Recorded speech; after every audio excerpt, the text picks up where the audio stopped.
अस्सलाम वालेकुम स्टूडेंट्स।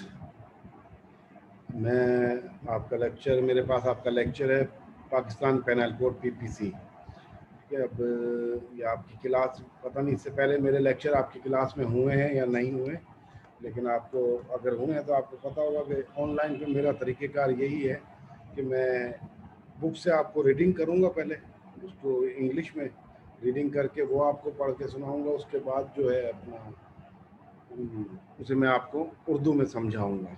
ठीक है, जो चीज़ें आपको आज के लेक्चर में मैं आपको पढ़ाऊंगा समझाऊंगा वो पढ़नी फिर आपने खुद है आपकी बुक से, और समझना जो चीज़ें समझ नहीं आएंगी तो उसके लिए आप मुझसे फिर व्हाट्सएप जो ग्रुप है हमारा उसके ऊपर आप मुझसे सवाल पूछ सकते हैं।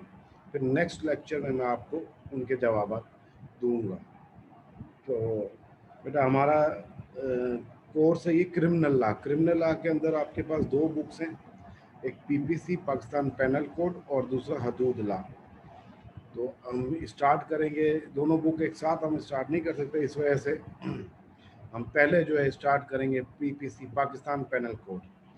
पाकिस्तान पेनल कोड 1860 में जो इनेक्ट हुआ है, इसका फर्स्ट चैप्टर है इंट्रोडक्शन, प्रीम्बल है वेयर है it is expedient to provide a legal journal, provide a journal penal code for Pakistan. It is enacted as follow.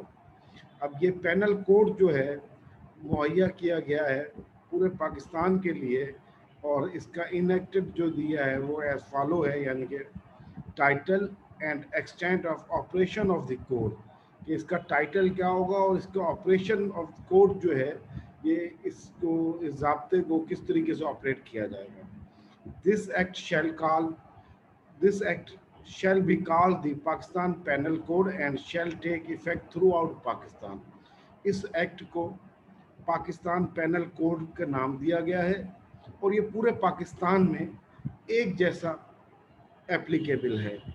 अब पूरे पाकिस्तान में एक जैसा एप्लीकेबल से मुराद, क्योंकि आप माशाल्लाह लॉ के स्टूडेंट्स हैं और पहले पढ़ चुके हैं तो आप ये चीज़ें पढ़ी हैं, लेकिन फिर भी मैं आपको थोड़ा सा समझा दूँ कि कुछ लॉ हमारे पास ऐसे हैं जो प्रोविंशियल वाइज अलग हैं। जैसे हमारे पास सिंध में अलग है, पंजाब में वो अलग है, केपीके में अलग है और बलूचिस्तान में अलग है। जैसे सिंध आर्म्स ऑर्डिनेंस एक्ट है, तो सिंध आर्म्स ऑर्डिनेंस एक्ट है वो सिर्फ सिंध के लिए है, वो सिंध पे एप्लीकेबल है। वो पंजाब, केपीके और बलूचिस्तान में वो एप्लीकेबल नहीं है, उसके लिए वहाँ उनका दूसरा एक्ट है। तो इसी तरह से जो दूसरे लॉ हैं जो प्रोविंशियल वाइज होंगे वो प्रोविंशियल पे है, लेकिन जो कंट्री वाइड होंगे, जो थ्रू आउट पाकिस्तान होंगे, वो पूरे पाकिस्तान में एक जैसा होगा। यानी कि कोई भी ऑफेंस क्रिएट होता है अंडर पीपीसी, अच्छा पीपीसी जो है वो पाकिस्तान पेनल कोड का शॉर्ट फॉर्म है। नॉर्मली जो कोर्ट्स में या लॉयर्स जो हैं इसे यूज़ करते हैं वो पीपीसी के नाम से जाना जाता है। तो इसका फुल फॉर्म जो है वो पाकिस्तान पेनल कोड है, ताज़ीरात पाकिस्तान, और इसको जो नॉर्मली इसको जाना जाता है, पहचाना जाता है, वो पीपीसी के नाम से जाना जाता है। तो पीपीसी के अंदर जो ऑफेंस हैं उसके तहत जो भी ऑफेंस, यानी कि जैसे चोरी है तो चोरी की जो सज़ा, जो डेफिनेशन सिंध में है वही पंजाब में है, वही केपीके में, वही बलूचिस्तान में है। जैसे मैंने अभी बताया कि सिंध आर्म्स ऑर्डिनेंस एक्ट के तहत हमारे पास आर्म्स ऑर्डिनेंस की सज़ा जो है वो मुख्तलिफ है बाकी दूसरे सूबों के मुकाबले में। इससे पहले हमारे पास वही चल रहा होता था, जैसे 13D का सेक्शन होता था पहले इलीगल वेपन्स के लिए। तो मई 2013 के बाद इसको अमेंड किया गया सिंध में से, फिर इसकी सज़ा इसको जो है 13D से ख़त्म करके 23A 23A में कन्वर्ट किया, और इसकी सज़ा पहले 3 साल से बढ़ाकर अब इसकी सज़ा आई थिंक 10 साल तक या 14 साल तक कर दी गई है। तो इसलिए ये सिर्फ सिंध में एप्लीकेबल है। लेकिन पीपीसी जो है पाकिस्तान पेनल कोड जो है वो पूरे पाकिस्तान में एक जैसा इफेक्टेड है। जैसा वो सिंध में है वैसा ही केपीके, बलूचिस्तान, पंजाब में है। इसका सेकंड सेक्शन है, सेक्शन 2 जो है वो punishment of offences committed with in Pakistan. अब पाकिस्तान के अंदर पाकिस्तान किसी भी शहर में, किसी भी इलाके में, किसी भी जुरिस्डिक्शन में कोई भी ऑफेंस यानी क्राइम कमिटेड होता है तो उसको उसकी punishment, every person shall be liable to punishment under this code and not otherwise for every act or omission contrary to the provisions thereof of which he shall be guilty within Pakistan. अब every person, हर एक शख्स shall be liable to punishment, वो मुस्तहक होगा सजा का, under this code, इस code के तहत, सिर्फ इस कोड के तहत, and not otherwise for every act or omission contrary to the provision thereof. लेकिन जो contrary होंगे, जो मुख्तलिफ होंगे, तजाद होंगे इससे, उसमें नहीं, जो सिर्फ इसके तहत होगा, of which he shall be guilty within Pakistan, और अगर वो गिल्टी होता है उस ऑफेंस में पाकिस्तान के किसी भी हिस्से में, किसी भी खित्ते में, किसी भी इलाके में, वो उसको इसके तहत सजा दी जाएगी। सेक्शन 3 है punishment of offences committed beyond but which by law may be tried within Pakistan. Punishment of offences committed beyond, वो उन जुर्म की सजा जो किए गए हों बियॉन्ड माना बाहर या उससे, उसकी जुरिस्डिक्शन पाकिस्तान की jurisdiction, but which by law may be tried within Pakistan, लेकिन कानून के तहत उन्हें पाकिस्तान में ट्रायल किया जा सकता है या सजा दी जा सकती है। Any person liable by any Pakistani law to be tried for an offence committed beyond Pakistan shall be dealt with according to the provisions of this code for any act committed beyond Pakistan in the same manner as if such act had been committed within Pakistan. अब any person liable, कोई भी शख्स को liable होगा by any Pakistani law, किसी भी पाकिस्तान के कानून के तहत, to be tried for an offence committed beyond Pakistan, कोई भी शख्स वो लायबल होगा किसी भी पाकिस्तानी लॉ के तहत कि उसे किसी भी जुर्म की सज़ा दी जाए, वो जुर्म जो उसने पाकिस्तान से बाहर किया है shall be deal with according, और उसे उसी तरह से डील किया जाएगा to provision of this code, इस कोड के तहत, any act committed beyond Pakistan in the same manner, कोई भी ऐसा एक्ट या अमल जो पाकिस्तान से बाहर किया गया है उसे इसी कोड के तहत ट्रायल किया जाएगा पाकिस्तान में, बिल्कुल उसी तरीके से, उसी मैनर में, उसी तरीके से, उसी तर्ज में जिस तर्ज में वो जुर्म अगर पाकिस्तान में होता। तो मीन्स अगर एक शख्स ने कोई जुर्म किया है जो पाकिस्तानी है और पाकिस्तान से बाहर रह के उसने वो जुर्म किया है, तो उसको वह पाकिस्तान में जब उसके ऊपर वो सज़ा, उसका ट्रायल किया जाएगा तो उसके ऊपर वो ट्रायल उसी तरीके से चलाया जाएगा, उसको उसी तरीके से सज़ा दी जाएगी जैसा कि उसने वो जुर्म पाकिस्तान में रहते हुए किया होता था।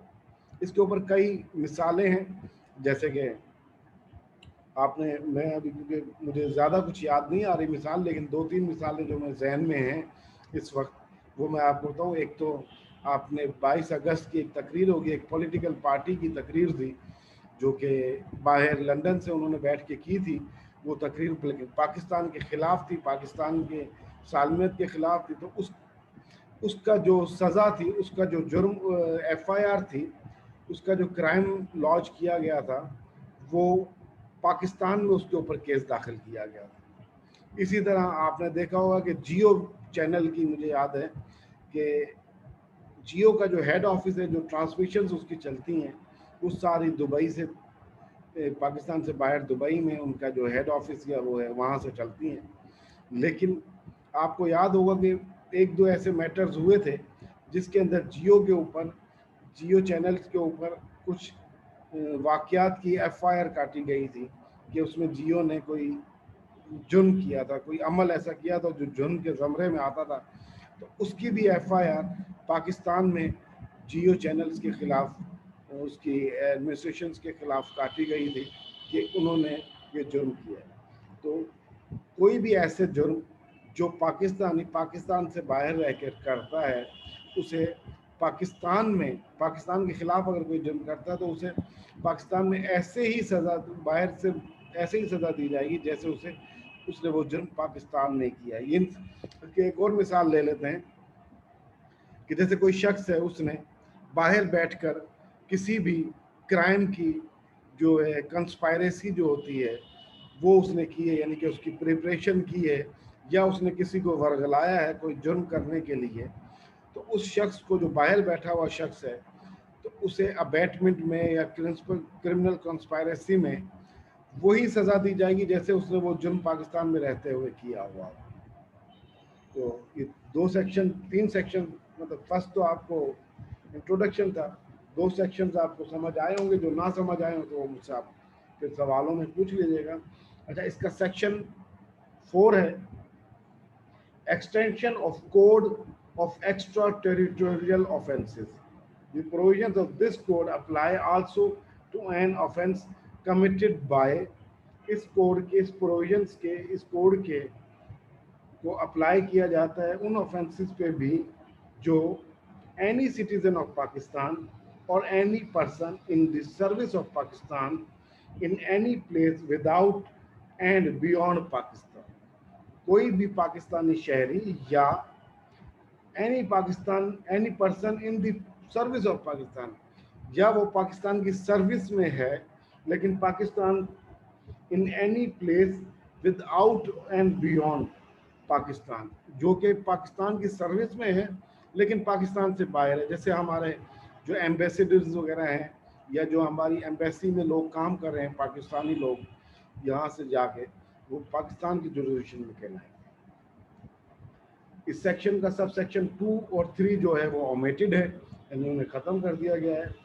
4, any person on any ship or aircraft registered in Pakistan wherever it may be, कोई भी शख्स ऑन एनी शिप, कोई जहाज़ या एयरक्राफ्ट जो कि रजिस्टर्ड पाकिस्तान में है, फिर वो अपने सफ़र पर कहीं पर भी है, किसी भी मुल्क में है, लेकिन उसकी रजिस्ट्रेशन उस एयरक्राफ्ट की, उस शिप की पाकिस्तान में है, तो उसके ऊपर जो भी जुर्म होगा वो जुर्म पाकिस्तान के अंदर जुर्म समझा जाएगा। बिलफर्ज अगर कोई यहाँ से PIA की फ़्लाइट है,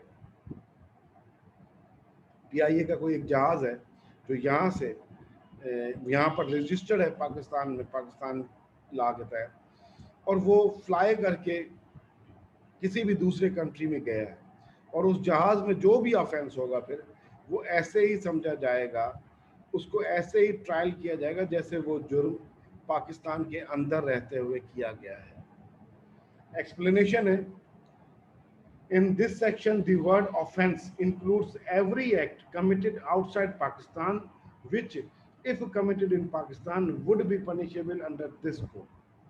इस सेक्शन में जो वर्ड है ऑफेंस, उसके अंदर इंक्लूड हर एक किस्म का अमल जो किया जाए पाकिस्तान से बाहर, which if committed in Pakistan, अगर कोई भी ऐसा अमल, वो ऑफेंस है जो कोई भी ऐसा अमल जो पाकिस्तान से बाहर किया गया हो और वो पाकिस्तान में अगर किया जाता तो वो ऑफेंस होता, तो would be punishable under this code, उसे इस कोड के तहत पनिशेबल किया जाएगा। ये था सेक्शन 4। उसके बाद है section 5, certain law not to be affected by this act.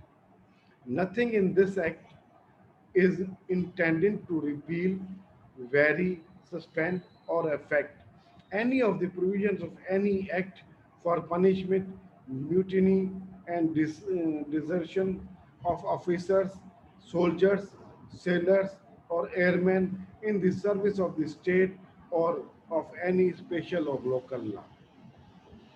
बहुत सारे law not to be affected by this act, वो बहुत सारे कानून जो इस एक्ट की वजह से इफेक्ट नहीं होंगे। Not nothing in this act is intended to repeal, vary, or suspend, or affect any of the provisions of any act for punishment, mutiny, and discharge of officer, soldiers, sailor or airmen in the service of the state or of any special or local law. कोई भी special या local law या कोई भी destructions of officers हैं या soldiers हैं या सेलर हैं, सेलर भी ये जो सिपाहियों की या नेवी वगैरह की जो होती है इनमें से या एयरमैन वगैरह हैं, इनकी सर्विस ऑफ द स्टेट, जो स्टेट के लिए सर्विस कर रहे हैं, उसमें उसके तहत जो उनके स्पेशल या लोकल लॉ हैं वो इसे इफेक्ट नहीं करेंगे। तो ये चैप्टर आपका 1 जो है कंप्लीट है, 5 सेक्शंस के ऊपर था। इसके बाद जो है इसके सेकंड चैप्टर है डेफिनेशंस का। तो मेरे ख्याल से आज के लिए इतना शायद बहुत है, क्योंकि अभी ये इस पर मुझे भी अंदाज़ा नहीं हो रहा कि कितने मिनट का हो गया ये। और खैर जितना भी हो गया ये आप मेरे ख्याल से जो है 5 सेक्शन आज बहुत हैं आपके लिए, अगर आप समझ जाते हैं। और इसमें से जो भी चीज़ आपको ना समझ आए तो वो आप मुझसे व्हाट्सएप पे मैसेजेस के थ्रू या फिर जो है अपना मैसेज के थ्रू आप मुझसे पूछ सकते हैं। नेक्स्ट लेक्चर में जो है मैं आपको उसके जो है जवाब दे दूंगा इंशाल्लाह। Thank you. अल्लाह हाफिज़।